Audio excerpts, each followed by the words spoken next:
কুরুক্ষেত্র মানে কর্মক্ষেত্র। এই যে প্রত্যেক ঘরে ঘরে কর্মক্ষেত্রে আমাদের যুদ্ধ হচ্ছে। পঞ্চপাণ্ডব আমার মাঝে আছে বাবা। খ্যাতি অবতেজ মূঢ়তব, যাহাছে বিশ্বব্রহ্মাণ্ডে তাহাছেই দেহ ভাণ্ডে।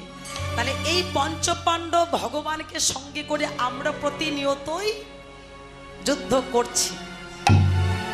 তাহলে পঞ্চপাণ্ডব যুদ্ধ করে 100 পুত্রকে মারলেন, আমরা কত সন্তানকে মেরেছি হিসেব আছে?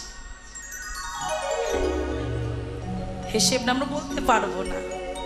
কেন? ভগবান লীলা করে জীবকে দেখিয়ে দিলেন। এই 18 দিন যুদ্ধ হলো কেন না 18 অধ্যায় গীতা। আমার দেহটাই তো গীতা বাবা। গীতা, ভাগবত, চৈতন্য চরিতামৃত এর মাঝে আছে, বাইরে কোথাও নাই। গুরু কৃপাহি কেবল।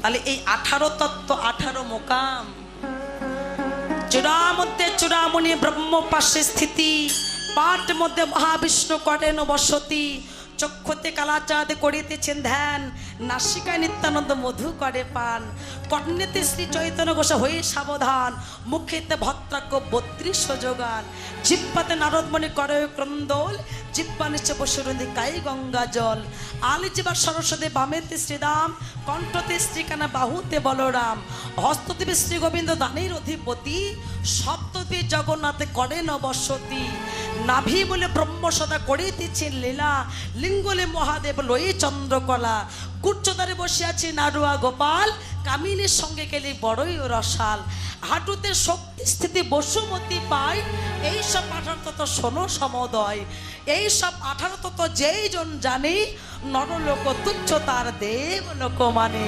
তাই গৌরী প্রমাণ একবার হরি।